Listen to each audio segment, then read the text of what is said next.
आइए हम देखते हैं एक्टिव और पैसिव वॉइस में प्रेजेंट कंटीन्यूअस टेंस।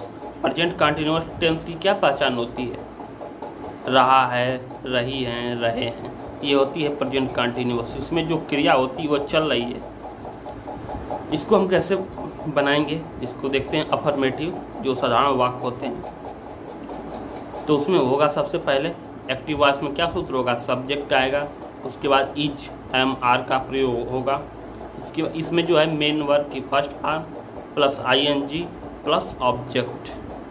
और इसको हम पैसिव में कैसे प्रयोग करेंगे? पहले ऑब्जेक्ट लिखेंगे, उसके बाद इज एम आर, उसके बाद बीइंग का प्रयोग करेंगे, उसके बाद मेन वर्ब की थर्ड फॉर्म, फिर बाई, उसके बाद सब्जेक्ट।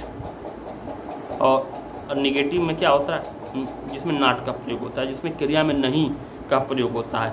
इसको एक्टिव में क्या सूत्र होता है?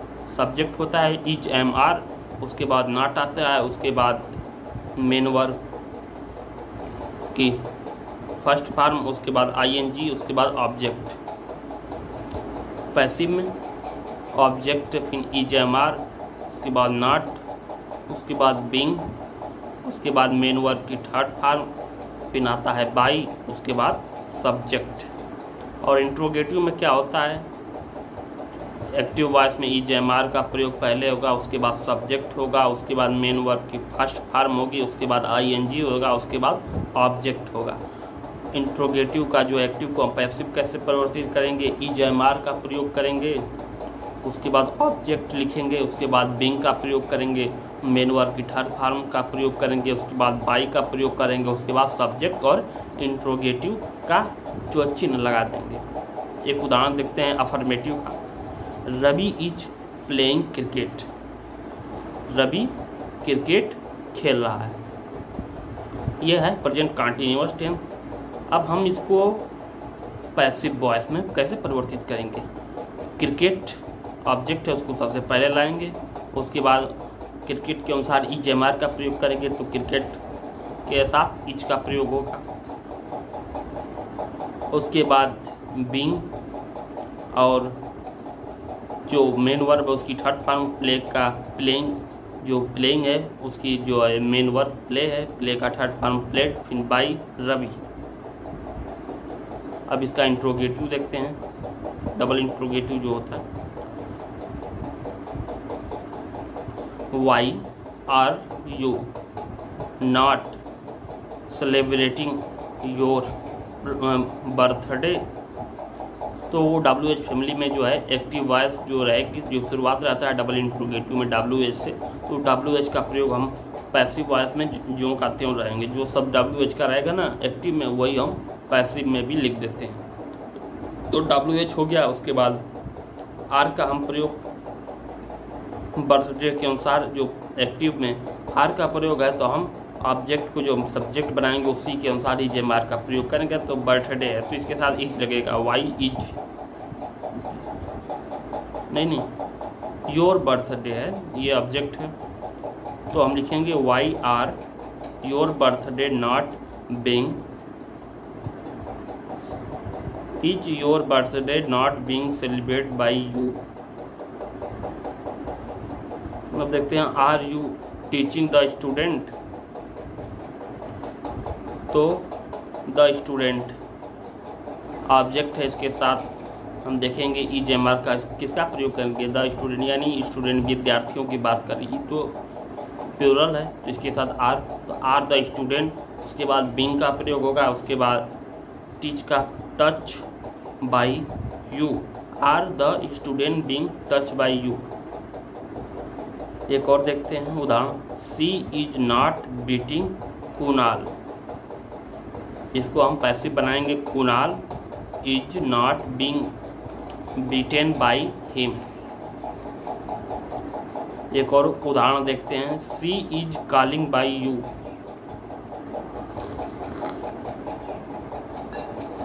सी इज कॉलिंग बाई यू, तो इसको हम पैसिव में प्रयोग करेंगे, you are being called by हर।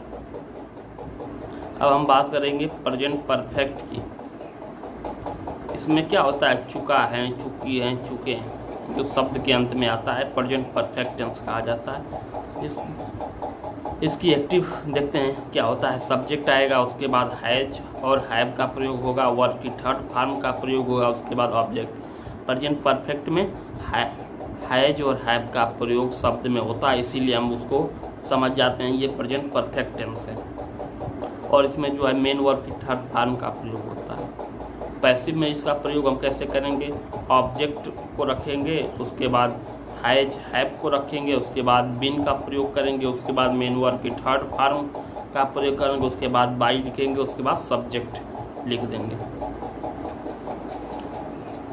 तो नेगेटिव में देखते हैं क्या होता है, इसकी क्या सूत्र होता है एक्टिव में और क्या होता है पैसिव में। नेगेटिव में होता है सब्जेक्ट होता है, हैज हैव होता है जो प्रेजेंट परफेक्ट की पहचान होती है, उसके बाद नॉट आएगा, उसके बाद मेन वर्ब की थर्ड फॉर्म, उसके बाद ऑब्जेक्ट। उसको हम पैसिव में प्रयोग करेंगे, ऑब्जेक्ट हैज हैव, उसके बाद नॉट, उसके बाद बीइंग, मेन वर्ब की third form, by subject. Interrogative में क्या होता है, हैज हैव, उसके बाद सब्जेक्ट, मेन वर्ब की थर्ड फॉर्म, उसके बाद ऑब्जेक्ट और इंट्रोगेटिव का जो है चिन्ह लगा रहता है। ये तो एक्टिव हो गया। पैसिव कैसे बनाएंगे, तो हैज हैव का प्रयोग करेंगे, उसके बाद ऑब्जेक्ट का प्रयोग करेंगे, उसके बाद बीन का प्रयोग करेंगे, उसके बाद मेन वर्ब की थर्ड फॉर्म का प्रयोग करेंगे, उसके बाद बाई का प्रयोग करेंगे, उसके बाद सब्जेक्ट का प्रयोग करेंगे। एक देखते हैं उदाहरण, example. Puja has completed the work. Puja has completed the work,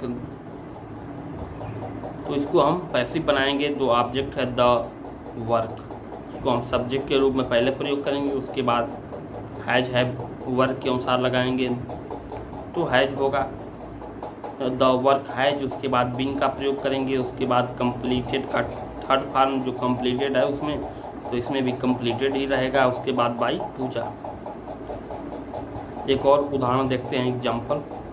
she has singing a song has been sung by her. Have you killed the snake, तो हैव का प्रयोग करेंगे, उसके बाद द स्नेक, उसके बाद बीन, किल्ड का किल्ड ही रहेगा क्योंकि थर्ड फॉर्म है, उसके बाद बाई, उसके बाद यू लगा देंगे। डबल इंट्रोगेटिव देखते हैं जो WH फैमिली से शुरुआत होता है।